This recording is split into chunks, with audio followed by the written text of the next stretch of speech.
안녕하세요. 자기암시 공식하겠습니다. 첫째, 나에게는 뚜렷한 삶의 목표가 있으며 나에게 그것을 달성할 능력이 있다는 것을 알고 있다. 나는 그 목표를 달성하기 위해 끊임없이 노력할 것이며 이 자리에서 그것을 약속한다.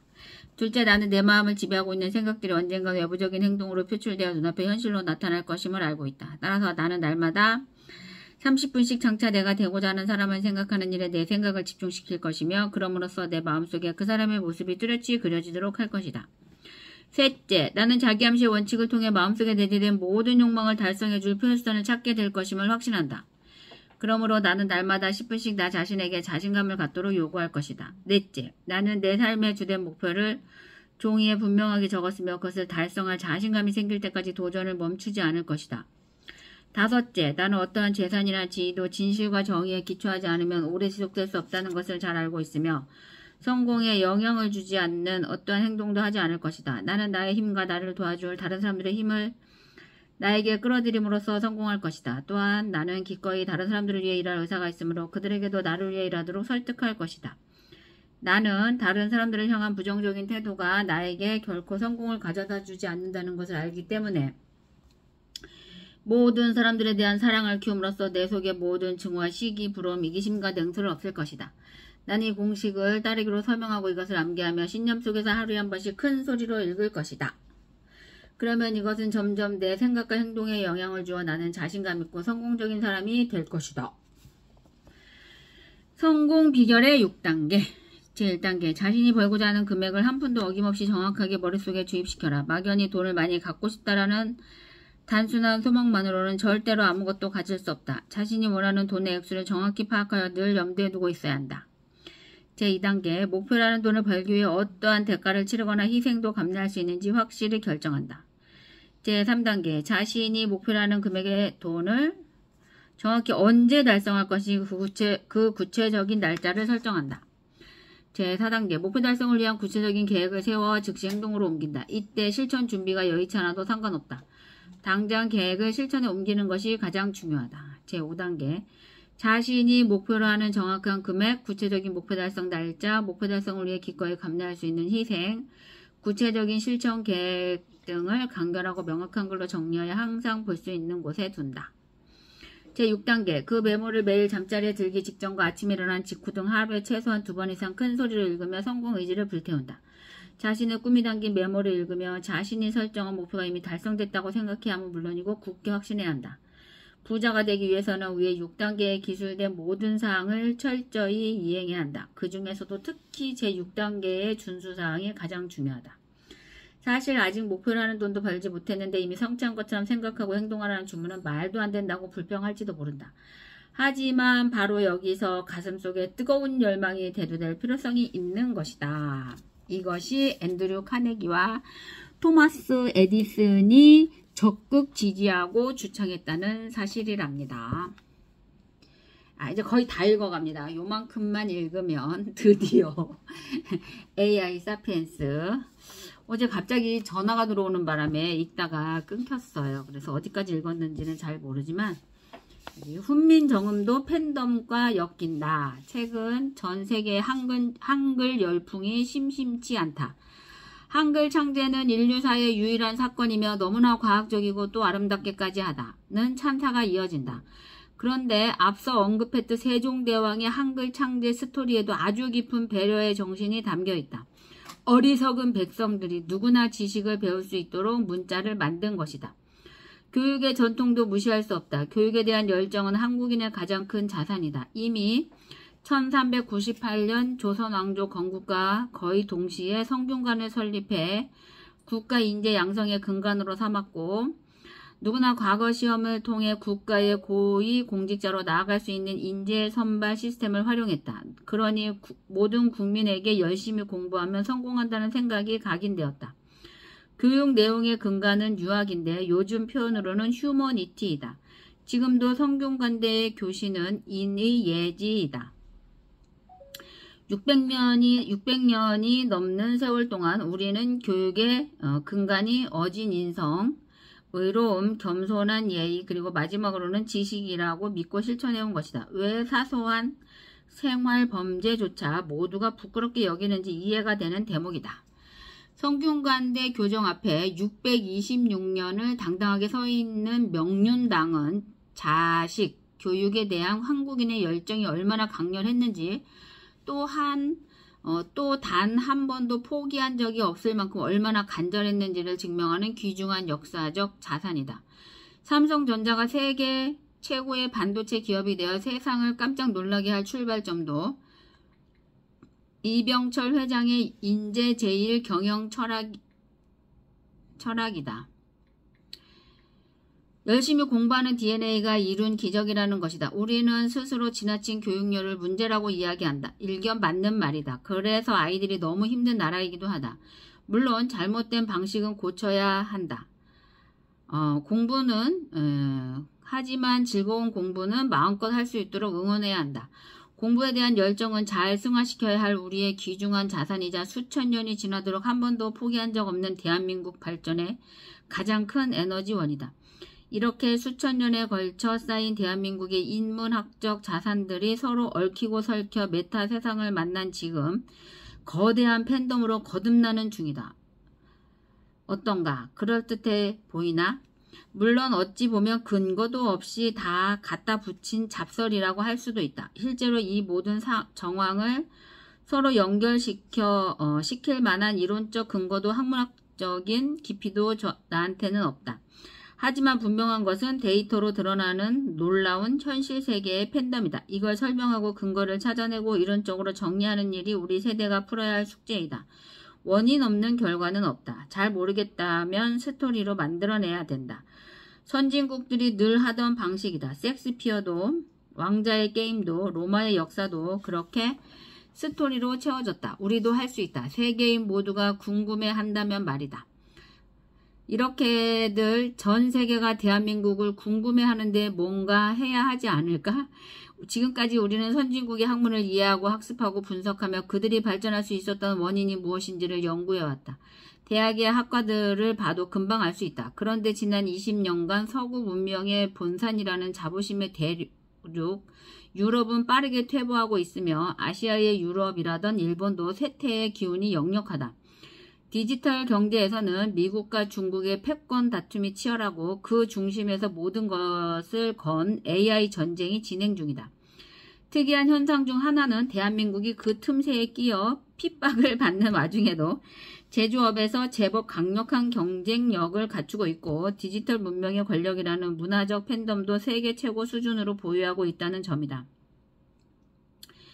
여기서 미래의 발전 가능성을 모색해야 한다. 글로벌 팬덤의 원인을 찾아내고 거기에 제조업의 힘을 입혀야 한다. 그것이 미래 세대를 위해 풀어야 할 기성세대의 가장 큰 숙제이다. 공감이 가장 큰 자본, 썰물의 시대에는 갯벌이 온다. 한국 지성의 큰 산맥이었던 이어령 선생님은 일찍이 디지털 플러스 아날로그라는 신조어를 통해 디지털 시대에 필요한 아날로그의 힘에 대해 강조하신 바 있다. 이어령 선생님은 돌아가시기 전 마지막 인터뷰를 통해 이 시대의 중요한 자산에 대해 다음과 같은 이야기를 남겼다. 우리는 마르크스의 상품 경제 시대에서 멀리 왔다. AI 시대엔 생산량이 이미 오버다. 물질이 자본이던 시대는 물 건너 갔다. 공감이 가장 큰 자본이다. BTS를 보러 왜 서양인들이 텐트 치고 노숙하겠는가? 아름다운 소리를 쫓아온 것이다. 그게 물건 장사한 것인가? 마음 장사한 것이다. 돈으로 살 수 없는 삶의 즐거움, 공감이 사람을 불러 모은 것이다. 디지털 시대는 공감이 큰 자산이다. 공감을 만드는 것은 여전히 인간에 대한 깊은 관심과 애정, 인문학의 힘이다.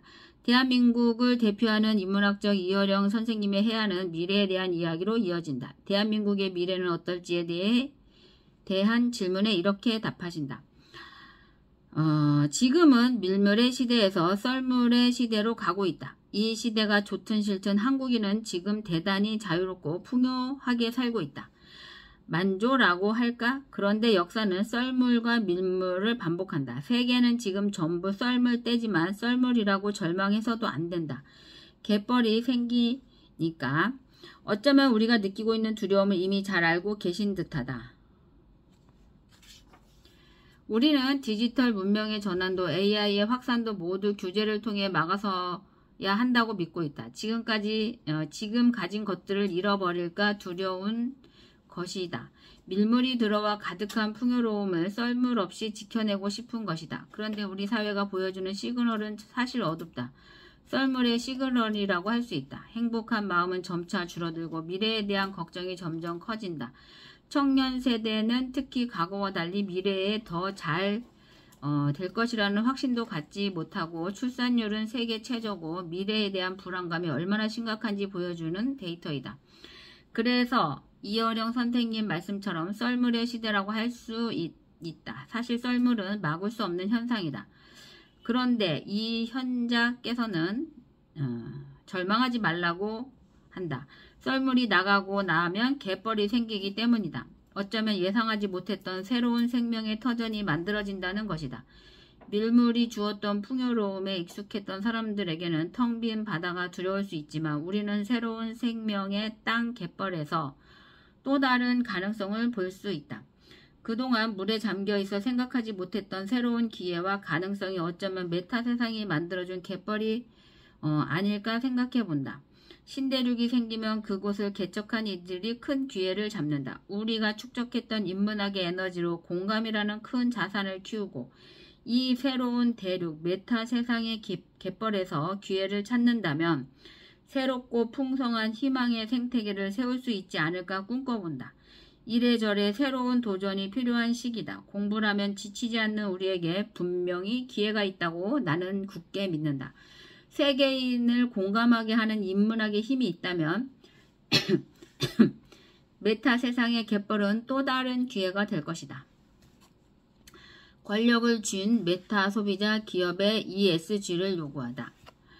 최근 기업들의 가장 큰 화두는 디지털 전환과 AI 활용 그리고 또 하나가 바로 ESG이다. ESG는 환경, 사회, 지배 구조의 약자로 2004년 UN 보고서에서 처음 사용된 단어인데 기업이라면 친환경 경영, 사회적 책임, 투명한 지배 구조를 유지해야 한다는 뜻이다.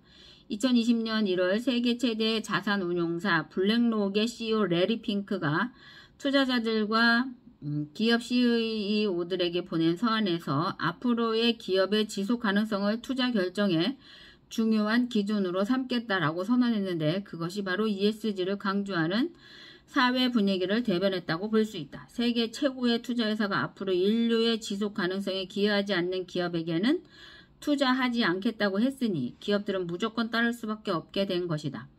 세계 3대 연기금 중 하나인 노르웨이 국부펀드도 석탄, 담배, 핵무기 생산 기업이나 인권 침해 기업에 대한 투자를 중단한다고 발표했다.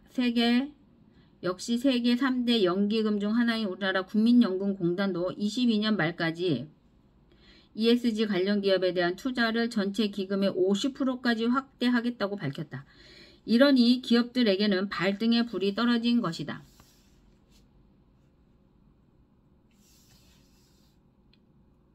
유엔이 발표한 자료를 보며 환경에 나쁜 영향을 주는 기업들이 앞으로 얼마나 힘든 여정을 가게 될지 예상된다. 가장 중요한 지표가 탄소 배출이다. 제조기업들은 특성상 에너지 사용이 엄청나서 탄소 배출량 또한 어마어마하게 많을 수밖에 없다. 우리나라 대기업들에게는 아주 치명적이다. 삼성전자, 현대자동차, 포스코 등을 한번 생각해보자. 탄소 중립을 실현하기가 얼마나 어려울지 예상된다. 그런데도 가야 한다. 반면 빅테크들은 좀 편안한 편이다. 제조의 비중은 크게 높지 않고 탄소 배출도 충분히 조절 가능하다. MS는 ESG 경영을 세계에서 가장 잘하는 기업으로 평가받고 있다. 이미 2021년에 탄소 중립을 달성했으며 심지어는 탄소 흡수량을 매출량보다 더 높이는 탄소 네거티브를 2030년까지 달성하겠다고 선언할 정도이다. 메타 소비자들이 진심으로 원하는 것. 제조업에서는 미국 아웃도어 브랜드 파타고니아가 우수 사례로 언급됐다. 이미 2011년 불필요한 소비는 환경에 해가 된다면서 우리 옷 사지 마세요 라는 캠페인을 벌였고 글로벌한 의류 과소비에 대해 고발하는 프로그램도 지속적으로 운영하고 있다. 물건을 만들 때는 친환경, 공정무역 제품만 쓰는 것으로 유명하고 매년 매출의 1%를 환경단체에 기부까지 하고 있다. 회사의 슬로건도 우리는 우리의 터전 지구를 구하기 위해 사업을 한다라고 정하고 꼼꼼하게 실천한다. 그런데 참 아이러니하다. 물건을 많이 팔아서 매출이 올라가야 기업이 성장하는데 환경을 생각해서 물건 사는 것을 줄이세요 라고 캠페인을 하고 비싸더라도 지구 환경 사회적 책임을 다하는 물건 제조 방식에 집착한다. 이래서는 기업의 성장이 불가능하지 않을까? 놀랍게도 그 반대이다. 파타고니아의 매출은 23년에만 2조 원을 훌쩍 넘었고 이제 브랜드 가치는 세계 1, 2를 다투는 중이다. 파타고니아는 비상장 기업이다. 창업자 이본 시나드는 22년 파타고니아의 유일한 주주는 지구다라고 선언하면서 4조 2천억 원에 달하는 회사의 의결권주 전부를 비영리 신탁회사에 기부해버렸다. 이제 회사의 재투자 비용을 제외한 모든 이익은 지구 환경 위기 해결에 사용하겠다는 것이다. 정말 무모할 정도로 대단한 기업이고 대단한 기업가이다. 그런데 혹시 여러분도 왠지 마음이 끌리지 않나? 왠지 마음이 끌리시지 않나? 아니 끌리시지 않나? 자본주의의 기업의 꽃은 매출이고 목표는 이익의 극대화이다. 그런데 이렇게 이익보다는 지구를 지키겠다는 기업에게 사람들은 왜 가치를 몰아주고 지속 가능성이 높다고 평가할까? 문명의 기준이 변화했음을 가장 극명하게 보여주는 것이 바로 ESG 경영이다. ESG 경영, ESG 환경, 사회, 지배구조의 약자. Environment, Social, Governance의 약자. ESG. 환경, 사회, 지배구조.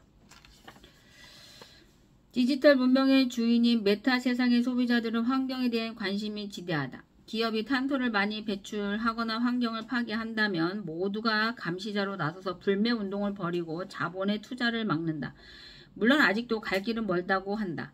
그래도 10년 전과 비교해 본다면 정말 커다란 변화이다. 이제 기업들은 ESG 경영의 지표를 만들어 관리하고 경영의 중요한 과제로 여기며 많은 인력을 배분하고 예산을 투자한다. 이미 유럽과 미국을 중심으로 법적인 요건도 만들어가는 중이다. 이제 세계 각국의 제품을 수출하려면 얼마나 많은 탄소를 배출하지 환경을 지키기 위해 얼마나 노력하는지, 제조 과정에서 아동 노동 착취는 없었는지, 인권 문제는 없는지, 경영은 투명한지 등 수많은 조건을 만족시켜야 한다. 그렇지 않고서는 수출을 못한다.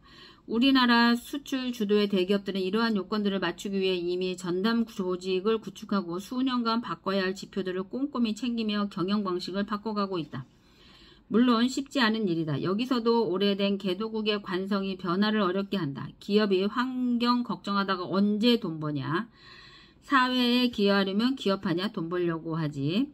불법 비자금 좀 만드는 게 뭐 그리 대수냐 등 과거 개도국 시대 횡행하던 비도덕적 경영 방식이 자꾸 발목을 잡는다. 그동안 우리는 그런 관성을 벗지 못하고 잘못된 경영을 일삼던 대기업들이 결국 실패하고 무너지는 사례를 무수히 확인했다.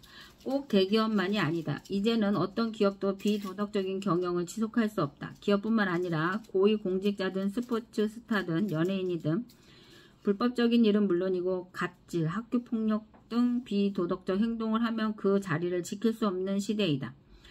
사회가 수용할 수 있는 도덕적 기준은 디지털 시대를 맞아 더욱 높아지고 있다. 자본과 레거시가 독점하던 권력이 일반 대중에게로 넘어가면서 사회는 더 강력한 도덕성을 요구하게 되었고 그 잣대는 기업에도 동일하게 적용된다. 그리고 그것이 적극적으로 경영에 반영되는 현상을 우리는 ESG 경영이라는 새로운 트렌드를 통해 확인하는 것이다. ESG 경영의 핵심은 그런 의미에서 보편적 인류가 원하는 휴머니티의 실현이라고 할 수 있다. 인간에 대한 더 깊은 공부가 필요한 AI 사피엔스 시대.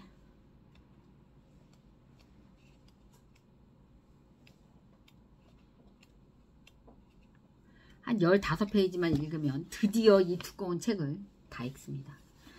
이렇게 어려운 책을 현정이가 읽겠다고 참 근데 너무 재미있죠. 재밌네, 진짜. 몰랐던. 들을만해.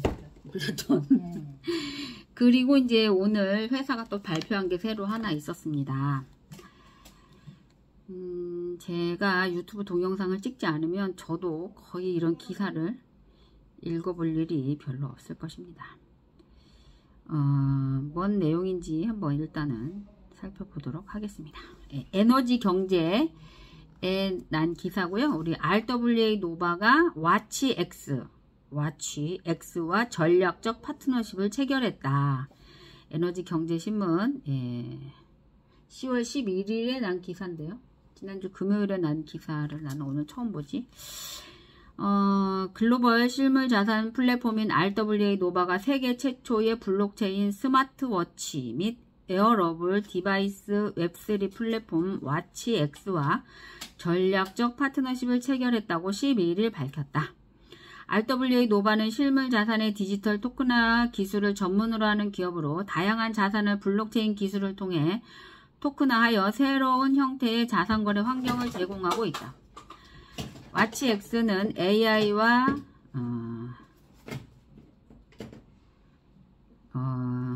이게 뭐라고 읽어야 되나?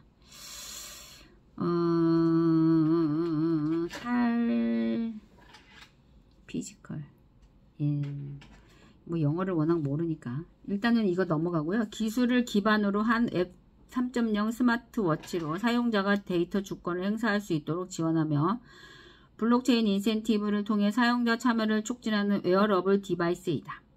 와치X는 이더리움, 옵티미즘, 베이스 등 다양한 멀티체인을 지원하고 있어 더 많은 사용자들이 RWA 노바 플랫폼에 쉽게 접근할 수 있는 생태계를 확장해 나갈 계획이다. 이를 통해 사용자들은 와치X 기기를 통해 RWA 자산 시장에 참여할 수 있을 뿐만 아니라 다양한 블록체인 생태계에서 직접적인 접근 기회를 제공받을 수 있게 된다. RWA 노바 측에 따르면 와치X의 글로벌 네트워크와 RWA 노바의 실물 자산 토큰화 기술이 결합됨으로써 웨어러블 기기를 통해 실물 자산에 쉽게 접근하고 관리할 수 있는 혁신적인 플랫폼이 탄생할 예정이다. 이는 웹 3.0 시대에 맞는 새로운 자산 확보 방식으로 사용자가 건강관리와 재정적 보상을 동시에 누릴 수 있는 완전히 새로운 사용자 경험을 제공할 전망이다. RWA 노바의 관계자는 이번 파트너십은 사용자들에게 건강과 자산관리를 통합한 전례 없는 솔루션을 제공하는 동시에 실물 자산에 대한 완전한 새로운 접근 방식을 가능하게 할 것이라며 웨어러블을 통해 실시간으로 자산을 추적 및 관리할 수 있는 시대를 열고 글로벌 사용자들에게 새로운 패러다임을 제시하게 될 것이라고 밝혔다. 이번 협력을 통해 와치X 네트워크는 웨어러블 기술의 범위를 건강관리에서 자산 투자까지 확장하며 IoT 및 블록체인 기술의 시너지를 극대화할 예정이다. 네, 극대화할 예정이다.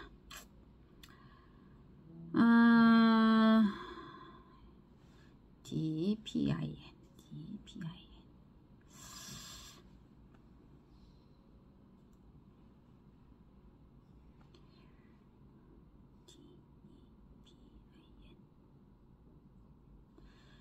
어디 봅시다요. DPIN이란 코인과 분산형 물리적 인프라 네트워크 원리 파이치기. 분산형 물리적 인프라 네트워크와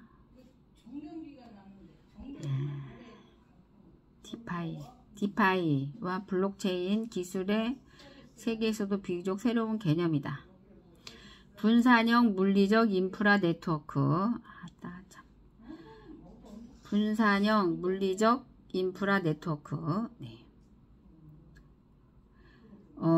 분산형 물리적 인프라 네트워크 DPIN 네트워크는 물리적 인프라와 탈중앙화 프로토콜을 결합해 현실 세계에서 가치와 서비스를 원활하게 교환할 수 있도록 돕는다. 전통적인 중앙화된 시스템과 달리 DPIN은 DP는 블록체인 네트워크를 기반으로 작동해 여러 산업의 투명성과 보안, 효율성을 높이고자 한다. 이번 가이드는 DPN이 무엇인가, DPN에 대한 깊이 있는 답변을 제공하고 DPN 프로토콜의 장단점을 살펴보자.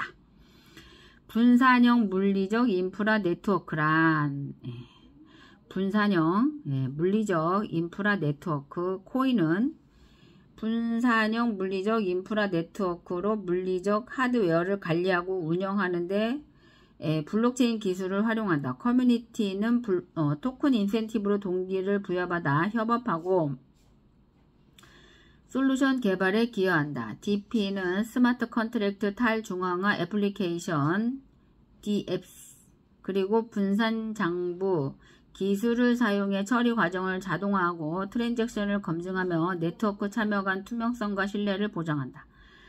DP는 구조적 병목 현상을 탈중앙화해 중앙화된 감독 기관 및 중간 매개자에 대한 의존성을 줄이고자 하며 궁극적으로 사용자의 주도권과 통제권을 강화한다. DPN에는 다양한 유형의 분산형 인프라 네트워크가 포함되며 각각의 네트워크는 특정 산업 및 사용 사례에 맞춤화되었다. 가장 유명한 사용 분야로 재생에너지, 그리드 시스템, 공급망 관리 등을 들 수 있다. DPN의 작동 원리. DP는 블록체인 기술, 사물 인터넷, 기기 혹은 오프체인 네트워크 탈중앙화 거버넌스 프로토콜의 조합을 통해 작동한다. 뭔 말인지 아시겠어요? 보통 읽으면서도 잘 모르겠어요. 하여튼 그렇답니다. 먼저 스마트 컨트랙트가 블록체인 네트워크에 배포되어 물리적 자산과 인프라의 관리를 자동으로 관리한다. 이러한 물리적 인프라로 에너지 그리드, 대중교통 시스템, 공급망 등 다양한 자산이 있다. 이후 센서가 탑재된 사물 인터넷 기기가 같은 블록체인 네트워크에 연결되어 실시간으로 자산의 사용도, 성능, 유지관리 필요성에 대한 실시간 정보를 수집한다. 마지막으로 탈중앙화 거버넌스 모델 형태의 프로토콜을 통해 네트워크 참여자들이 단체로 자산관리 프로토콜 업그레이드, 자원 분배에 대한 의사를 결정한다. 이제 암호화폐 산업에서 DPN이 무엇인지 이해했으니 정확히 어떻게 사용되고 있는지 알아보도록 하자. DPN 적용 사례. DPN은 에너지, 물류, 이동통신, 도시계획 등 다양한 현실 세계의 산업에서 광범위한 사용 사례를 가졌다. 에너지 산업의 경우 DPN을 활용해 개인 간 에너지 거래 및 탈중앙화, 그리드 관리 프로토콜을 구현해 전기 에너지의 분배 및 소모 과정을 최적화할 수 있다. 물론 물류 산업의 경우 DPN으로 공급망 가시성과 추적 가능성을 개선해 비효율성을 줄이고 조작 위험을 완화할 수 있다. 이외에도 DP는 탈중앙화 커뮤니케이션 네트워크를 형성해 검열이 불가능하고 안전한 소통 수단을 제공할 수 있다. 아래는 DPN이 적용된 몇 가지 사례이다. 에너지 DP는 에너지 그리드와 분배 시스템 관리를 탈중앙화하는 데 집중한다. 에너지 DP는 재생에너지 자원을 결합해 개인 간 에너지 거래를 가능케 하고 그리드 효율성을 최적화하며 중앙화된 시설에 대한 의존도를 줄인다. 대표적 사례로 파워레저가 있다. 파워레저. 메사리 자료에 의하면 파워레저는 참여자가 네트워크의 친환경 에너지 자원을 기여할 수 있도록 지원한다. 물류 DPN의 경우 공급망 관리를 도우며 물류 과정에서의 투명성을 향상한다. 물류 DPN 네트워크는 블록체인 기술을 활용해 공급망에 거친 제품의 현황을 추적하여 진위성과 출처를 보장한다. 가장 대표적 물류 DPN 프로젝트로 비체인을 들 수 있다.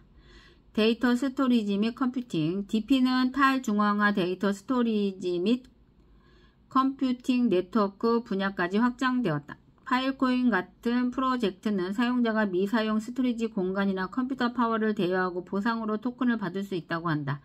이러한 탈중앙화된 접근 방식은 중앙화된 서버에 대한 의존도를 줄이고 데이터 보안을 향상하며 참여자 간 자원 공유를 장려한다. 또한 이러한 플랫폼은 개발자와 사업체가 확장성 높으면서도 믿을만한 스토리지 및 컴퓨팅 서비스를 합리적 가격에 사용할 수 있도록 지원한다. DPN의 생애주기.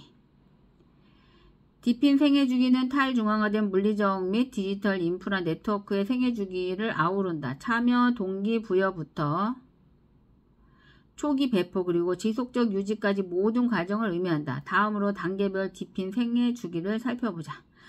일단은 이제 그만 읽도록 하겠습니다. 이야, 뭐 끝이 없습니다. 오 마이 갓.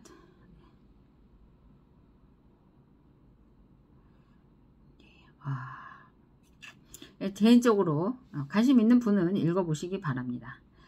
이거 오늘 다 읽지 못해요. 엄청 많아요. 네, 이상 마치겠습니다. 오늘 하루도 즐거운 하루 되시고요. 블록매니아 엑스피어 블록체인 엑스피어 코인 관심 있는 분은 꼭 현정이에게 연락 주시기 바랍니다. 네, 감사합니다.